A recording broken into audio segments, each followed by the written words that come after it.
नमस्कार, मैं हूं किरण। आप देख रहे हैं प्राइम टीवी। स्वागत है आपका प्राइम उत्तर प्रदेश में। लोकसभा चुनाव को लेकर सभी पार्टियां अपनी अपनी तैयारियों में जुटी हुई हैं। वहीं बीजेपी लगातार देश में और प्रदेश में लोगों पर सौगातों की बौछार कर रही है। सूबे के मुखिया योगी आदित्यनाथ भी प्रदेश के कई जिलों का लगातार दौरा कर रहे हैं और करोड़ों की लागत से परियोजनाओं का लोकार्पण कर रहे हैं और जिलों को तमाम तोहफे दे रहे हैं। इसी क्रम में मुख्यमंत्री योगी आदित्यनाथ का गोंडा दौरा तय हुआ है, जहां गोंडा मुख्यालय में मौजूद शहीद भगत सिंह इंटर कॉलेज के मैदान में सीएम पहुंचेंगे और करोड़ों की लागत से कई योजनाओं का लोकार्पण करते हुए जिले वालों को बड़ी सौगात देंगे। बताया जा रहा है कि सभा को संबोधित करने के बाद यहां सीएम योगी अधिकारियों और पार्टी के नेताओं के साथ बैठक भी करेंगे। कार्यक्रम है, इसमें लोकार्पण और शिलान्यास के लिए मुख्यमंत्री जी का आगमन हो रहा है जनपद गोंडा में। और इस कार्यक्रम की सभी तैयारियों को पूरी करने के लिए अधिकारीगण जो हैं वो अपने अपने जो प्रोजेक्ट्स हैं शिलान्यास हेतु और लोकार्पण हेतु उनके स्टोन जो है उनकी तैयारी करवा ले रहे हैं। जो कार्यक्रम स्थल है वहाँ पर हम लोगों ने समस्त विभागों को विभागीय प्रदर्शनी लगाने के लिए भी निर्देश किए हैं, उसकी तैयारियाँ भी हैं। और कार्यक्रम स्थल में जो अन्य व्यवस्थापन होते हैं, सिक्योरिटी चेक्स और अन्य तरीके के जो प्रोटोकॉल्स हैं, उन SOPs को ध्यान में रखते हुए काम कराया जा रहा है। जनसभा के माध्यम से माननीय मुख्यमंत्री जी सभी लोगों को संबोधित 14 तारीख को माननीय मुख्यमंत्री जी का दौरा प्रस्तावित है और उसी क्रम में कल शॉर्ट टाइम का प्रोटोकॉल आया। जिलाधिकारी महोदय द्वारा निर्देश दिया गया कि इस ग्राउंड को जहाँ पर उनकी जनसभा होगी और यहाँ पे विभिन्न योजनाओं का लोकार्पण और शिलान्यास भी किया जाएगा, उसमें इस ग्राउंड की साफ सफाई का निर्देश मुझे मिला। यहाँ ग्राउंड के अगल बगल सैनिटाइजेशन, छिड़काव और सफाई की जिम्मेदारी फिलहाल है। इसमें आज जो है एहतियात के तौर पे, तैयारी के तौर पे ये विकास खंडों से सफाई कर्मचारियों को बुला करके यहाँ की ग्राउंड की पूरी सफाई प्रारंभ की गई है। इसको जल्द से जल्द फिनिश कर दिया जाएगा माननीय मुख्यमंत्री जी के आगमन के दृष्टि। ये कौन सा मैदान है? ये थामसन है, शहीद आजम इंटर कॉलेज। कुलदीप मिश्रा। कहाँ से आए हैं? हजरपुर से। क्या है आप, क्या काम? सफाई कर्मी। तो फिर ये जो आपने मूर्ति रखी है, इसको लेकर क्या सवाल खड़े होते हैं? जी, महाकाल के हम भक्त हैं। महाकाल के भक्त जैसे हुए तैसे हम अपने आप का धीरे धीरे ढाले की कोशिश कर रहे हैं। नहीं, अभी आपकी मूछें नीचे थी और फिर आपने भी ऊपर की। सफाई कर्मी है हम। गांव में चले जाए, प्रधान है, कोई देख ले सब मूछें ऊंची है तो वैसे गुस्सा करने लगता है, तो सफाई कर्मी को वैसे मूछें नीचे करनी चलनी पड़ती है हम लोगों को। चाहते हुए या न चाहते हुए? न चाहते हुए। मतलब केवल प्रधान की नजर टेढ़ी होती है और भी ऐसे लोगों की टेढ़ी हो जाती है? जी, जो चाहत की सफाई कर्मी नहीं चाहत की है रहबे करें, सबके टेढ़े हुआ। तो प्रधान कोई भी देख लिया था कि सफाई कर्मी, एक तो सफाई कर्मी नामे से आदमी एक घृणा नजर से देखा था।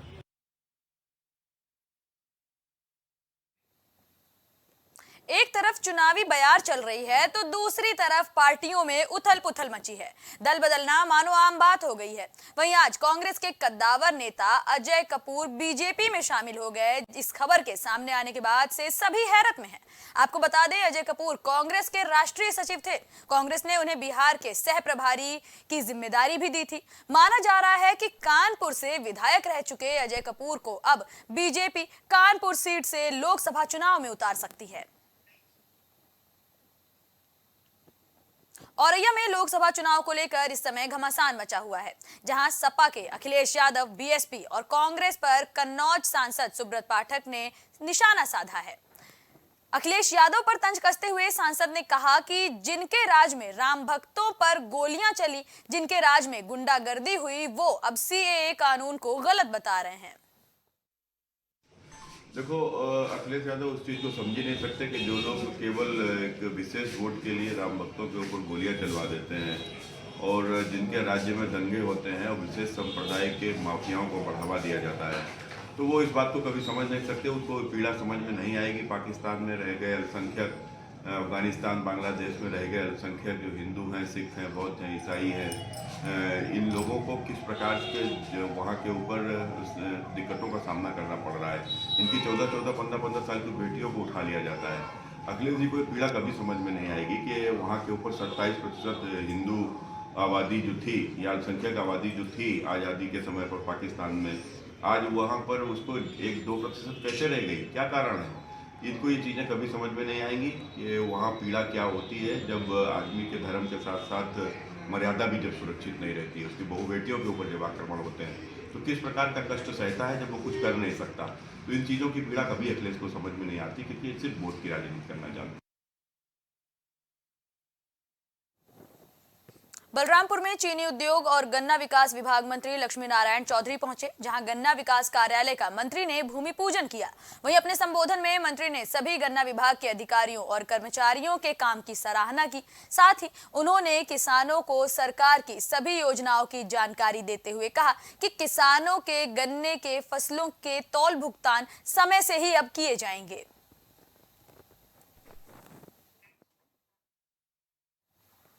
लखनऊ के सरोजनी नगर तहसील परिसर में पिछले 6 दिनों से राष्ट्रीय किसान मजदूर संगठन के सैकड़ों की संख्या में किसान अपनी मांगों को लेकर अनिश्चितकालीन धरने पर बैठे हैं। वहीं उपजिलाधिकारी की अगुवाई में हुई बातचीत में भी कोई हल नहीं निकला। किसानों का कहना है कि जब तक उनकी मांगें पूरी नहीं हो जाती तब तक ये धरना जारी रहेगा। आज हमारा 5वां दिन ही छठा दिन है और हम पूरे जनपद के जितने भी पदाधिकारी हैं, डीएम साहब को रिसीव कराया था 22 फरवरी को।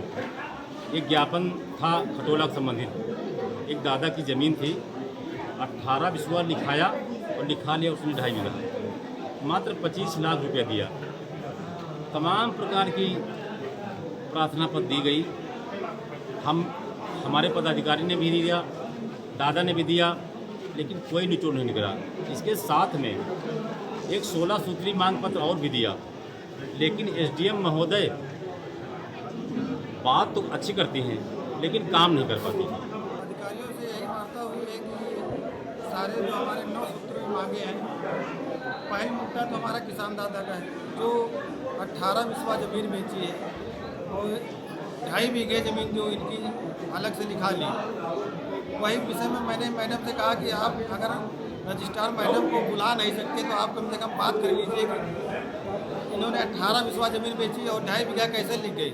इस तहसील में रजिस्ट्री ऑफिस में इतना भ्रष्टाचार है कि जो बैनामा वकील करता है वही फीस लगा रहा है और किसान दादा के बयान तक नहीं करवाते हैं, तो सीधा मुद्दा लगवा लिया जाता है। तो मैडम से यही कहा कि भाई मैडम आप रजिस्ट्री ऑफिस में कम से कम पूछ लीजिए कि दादा का जो रजिस्ट्री हुई ये गलत हुई या सही हुई। तो मैडम ने आश्वासन दिया है अभी कि हम देखो मैडम से बात करें।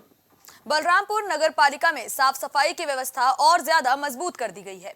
डीएम अरविंद सिंह ने यहां 25 नई सफाई गाड़ियों को हरी झंडी दिखाकर रवाना किया, जो वार्ड्स में घर घर जाकर कचरा उठाएंगी। वहीं उन्होंने ये भी कहा कि सभी स्वच्छता के लिए जागरूक हों, घरों से निकलने वाला गीला और सूखा कचरा अलग अलग रखें और नगर पालिका के अंतर्गत सफाई करें तो खुद ही आसपास स्वच्छता बनी रहेगी। इस मौके पर नगर पालिका अध्यक्ष धीरेन्द्र प्रताप सिंह, एडीएम वित्त और राजस्व प्रदीप कुमार, ईओ नगर पालिका और कई संबंधित अधिकारी मौजूद रहे। नगर पालिका में 25 वार्डों के लिए ई रिक्शा खरीदारी हुई थी, उसका आज लोकार्पण हुआ है। हर वार्ड में स्वच्छ बलरामपुर को बनाने के प्रयास में आज ये कदम बढ़ाया गया है। हमारे साथ यहाँ पे सम्मानित सभासदगण व नगर अध्यक्ष व डीपी भैया और भी सम्मानित लोगों के द्वारा ये कार्यक्रम जिलाधिकारी महोदय के द्वारा हरी झंडी दिखाई गई। वह हमारे नगर में 8000 परिवार ऐसे चिन्हित किए गए हैं जिनको हर एक परिवार को 30 लीटर का एक डस्टबिन दिया जाएगा कि वो घर से, सबसे अनुरोध है कि घर के बाहर कूड़ा ना फेंका जाए, डस्टबिन के द्वारा हमारे ई रिक्शा या डोर टू डोर जो कलेक्शन है उनको दिया जाए। उसी रूप में आज एक रोड स्वेपर मशीन का भी शुभारंभ किया गया है, लोकार्पण हुआ है। वो भी नगर में जब हमारे नवरात्र या कोई तीर्थ आएगा तो रोडों पे पानी छिड़काव और सफाई करते हुए कूड़े को साफ करेगा, उसका आज शुभारंभ किया गया है। नगर महोबा के नगर पंचायत कबरई में एमआरएफ का उद्घाटन हुए काफी समय बीत चुका है, लेकिन अभी तक नगर पंचायत कस्बे के सिद्ध बाबा पहाड़ पर कचरा फेंके जाने की खबर सामने आ रही है। बताया जा रहा है कि अब पहाड़ पर कूड़ा फेंकने का खामियाजा नगर पंचायत कर्मी को जान देकर भरना पड़ा। जानकारी के मुताबिक बुधवार को नगर पंचायत कर्मी बाबूलाल ट्रैक्टर से पहाड़ पर कचरा फेंकने गए, जहां ट्रैक्टर का संतुलन बिगड़ गया और वे ट्रैक्टर के साथ नीचे गिर गए। मौके पर ही बाबूलाल की मौत हो गई। वहीं सूचना पर पहुंची पुलिस ने शव को पंचनामा भरकर पोस्टमार्टम के लिए भेज दिया है। बाबू नाम के व्यक्ति को जो कुछ लोगों द्वारा लाया गया था यहाँ पर, जब उसको लाया गया था तो वह मृत अवस्था में था। उसका परिजनों द्वारा बताया गया कि कोई कूड़ा फेंकने गए थे किसी ट्रैक्टर से, तो शायद वो ट्रैक्टर पलट गया गड्ढे में, तो वहीं पर उनकी जो मतलब लगी। यहाँ पे जब लाए गए थे तो ब्रॉड डेड थे, मृत अवस्था में लाया गया था। ये नगर पालिका का ट्रैक्टर चलाते थे, पंचायत का, नगर पंचायत का, और जो तो ये कचरा खाली करने गए थे, वहाँ पर ड्यूटी में थे। कचरा खाली करने के बाद वहाँ पहुँचे हैं तो कचरा खाली कर ही रहे थे तो खिसक गया है, तो ट्रैक्टर नीचे से चला गया। फिर वहाँ पे पहुँचे हैं तो लेकर आए थे तो मृत्यु घोषित कर दिया गया। खबर गोरखपुर से है, जहां आबकारी विभाग लगातार एक्टिव मोड में नजर आ रहा है। गोरखपुर की आबकारी टीम ने एक ईंट भट्टे पर छापा मारा, जहां शराब बनाते हुए राजेश साहू नाम के आरोपी को पुलिस ने गिरफ्तार किया है। साथ ही खजनी थाने में 2 लोगों के खिलाफ एफआईआर दर्ज हुई है। बताया जा रहा है कि पुलिस ने आरोपी के कब्जे से 50 लीटर कच्ची शराब और 500 किलो लहन बरामद किया है। वहीं ये भी बताया जा रहा है कि जिन 2 आरोपियों के खिलाफ एफआईआर दर्ज हुई है, उन पर पहले से ही मुकदमा दर्ज था। अमरोहा के गजरौला में हसनपुर मार्ग के पास रहने वाले व्यापारी राजू यादव के बेटे पर जानलेवा हमला होने का मामला सामने आया है। बताया जा रहा है कि गाजियाबाद में रहकर राजू यादव का बेटा कुश्ती सीखता है, जहां तड़के 3 बजे उनके बेटे को सोते हुए 3 लोगों ने पकड़ लिया और उसका गला दबा दिया। राजू यादव का कहना है कि घटना के बाद से उनका बेटा काफी ज्यादा डरा हुआ है। वहीं दूसरी ओर अब उन पर समझौते का दबाव भी बनाया जा रहा है। मेरे बेटे को गेट तोड़ के सोते हुए मेरे बेटे को मच्छरदानी में, मेरा बेटा सो रहा था, उसे जाके इन तीनों आदमियों ने उसे दबोच लिया और दबोच के मारने की नियत से उस पर हमला करा। मारने की नियत से जब हमला करा, उस टाइम मेरा बेटा जो है आधा पौन घंटे के लिए बेहोश भी हो गया। वहाँ एक कमरे में एक और छोटा बच्चा था, उस बच्चे ने दुबके से वीडियो बनाई। वीडियो बनाने के बाद जो है ये कहते हुए कि जो है अगर अब बच गया होगा तो बाहर निकलते ही इसे जान से मार देंगे। मैं कल तकरीबन सुबह ही मैं SHO वेब सिटी के पास गया, अपनी तहरीर दी, मैंने वो वीडियो भी दिखाई। मुझे मेरे बेटे का मेडिकल भी हुआ। सारी कार्रवाई होने के बाद मेरा अभी तक कोई मुकदमा नहीं लिखा गया, जबकि मुझ पर बार बार फैसले का दबाव बनवाया जा रहा है, जबकि मुझे कोई जानता नहीं। मैं काफ़ी समय से गजरौला रहता हूँ, मुझे 20 साल 25 साल गजरौला हो गए। मेरा कोई मुकदमा लिखने की कोई करीब 36 घंटे हो गए हैं, अभी तक मेरा कोई मुकदमा लिखने की। खबर सहारनपुर से है, जहां बीते 27 फरवरी को पंजाब के लुधियाना पटियाला शहर में शिवम मोटागंग और लुधियाना अंकुर गैंग में हुई गोली कांड में गोली मारकर हत्या करने वाले आरोपियों को गिरफ्तार किया गया है। बताया जा रहा है कि पंजाब पुलिस ने सहारनपुर पुलिस की मदद से 14 आरोपियों को गिरफ्तार किया है और बाकी बचे हुए आरोपियों की तलाश में जुटी हुई है। जानकारी के मुताबिक हत्या करने के बाद ये आरोपी सहारनपुर गए थे और यहां पर किराए का मकान रहकर रहने लगे थे। जानकारी के मुताबिक ये सभी आरोपी कुतुब शेर से पकड़े गए हैं। पंजाब पुलिस द्वारा एक सहयोग मांगा जाता है सहारनपुर पुलिस से। लुधियाना में 20 फरवरी को वहाँ पे 2 गैंगों के बीच में फायरिंग की घटनाएं हुई थी, जिसमें उनके द्वारा 307 का 147-48 में एक मुकदमा पंजीकृत किया गया था, जिसमें उनको ये सूचना मिल रही थी कि जो उसमें वांछित अभियुक्त हैं उनकी लोकेशन सहारनपुर में है। इस सूचना पर और हमने भी अपनी सर्विलेंस टीम को एक्टिवेट कर उनकी लोकेशन का पता किया। तो कुतुबशेर थाना क्षेत्र में कोलागढ़ जो इलाका है, वहाँ पे एक मकान में किराए पे लेके रह रहे थे वो लोग। टोटली 14 लोग थे। 14 के 14 लोग ये पंजाब से अलग अलग ज़िलों से, लुधियाना, जालंधर जैसे ज़िलों से वास्ता रखते थे। पंजाब पुलिस भी आई और कुतुबशेर पुलिस ने उनको सहयोग देते हुए इन 14 लोगों को गिरफ्तार कर लिया है। इनकी जो FIR है उसमें टोटल 9 लोग जो नामजद हैं वो इन 14 लोगों में से हैं और बाकी इनकी FIR में कुछ जो अज्ञात लोग थे वो भी इन बाकी जो बचे 5 लोग हैं उसमें से हो सकते हैं। इसमें वो लोग आगे विवेचना करेंगे। जिन लोगों ने इनको सह दी है यहाँ पर उन लोगों का भी पता किया जा रहा है कि जिन्होंने अपना मकान किराए पे दिया है। ये भी बात आ रही है कि कोई गराज है जिन्होंने इनकी गाड़ियाँ भी अपने गराज में रुकवाई थी, उस गराज ओनर को भी ढूंढा जा रहा है और उनके मिलने पर अग्रिम विधिक कार्रवाई की जाएगी। आगामी लोकसभा चुनाव और त्योहारों को देखते हुए पूरे प्रदेश का पुलिस प्रशासन चाक चौबंद है। वहीं पुलिस प्रशासन और आबकारी विभाग की टीम लगातार अपराधियों के खिलाफ अभियान के तहत कार्रवाई कर रही है। बता दें कि अवैध देशी शराब का निर्माण और बिक्री करने वाले गैंग का भंडाफोड़ करते हुए पुलिस ने 2 आरोपियों को गिरफ्तार किया है। पुलिस ने आरोपियों के पास से 220 लीटर शराब बरामद की है।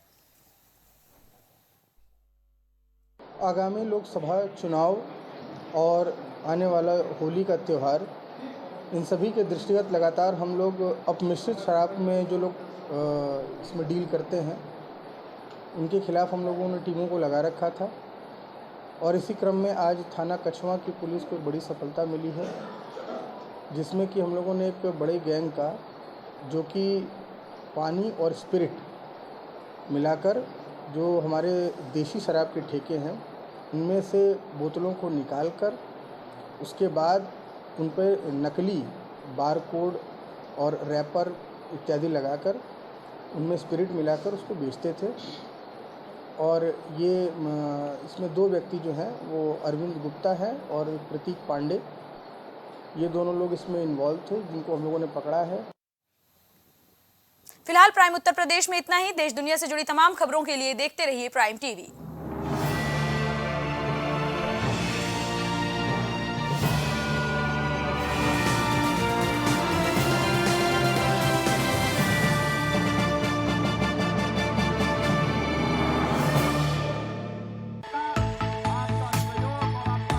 कुछ भाव पुष्प। आप देख रहे हैं प्राइम टीवी, सच साहस सरोकार। प्रधानमंत्री श्री नरेंद्र मोदी का संकल्प है कि देश का हर नागरिक पोषित, सशक्त और समर्थ बने। जब पूरा विश्व इस सदी की सबसे बड़ी महामारी कोविड-19 से जूझ रहा था, उस दौरान प्रधानमंत्री श्री नरेंद्र मोदी जी के नेतृत्व में भारत सरकार ने प्रधानमंत्री गरीब कल्याण अन्न योजना का संचालन कर देश के गरीबों की खाद्य सुरक्षा सुनिश्चित की। इसी संवेदनशीलता को जारी रखते हुए आज 80 करोड़ से भी ज्यादा लोगों को मुफ्त अनाज दिया जा रहा है। सभी को अनाज, पोषित समाज। अगर आप करना चाहते हैं अपने बिजनेस को प्रमोट, तो इसके लिए आपको चाहिए होगा एक सपोर्ट। बेहतर स्क्रिप्ट, शानदार ग्राफिक्स, बेहतर विजुअल, दिखाएंगे कमाल, जानकारी पहुंचेगी जन जन तक, आपका काम करेगा धमाल। इन सभी चीजों के लिए अब ना हो परेशान। Brand promotion, motion designing and video editing, 2D और 3D animation, television telecasting, social media works, script writing जैसे कामों के लिए आज ही कांटेक्ट करें 9267925186 पर। इसी के साथ ही आप हमें जीमेल भी कर सकते हैं vikasproduction.gfx@gmail.com पर।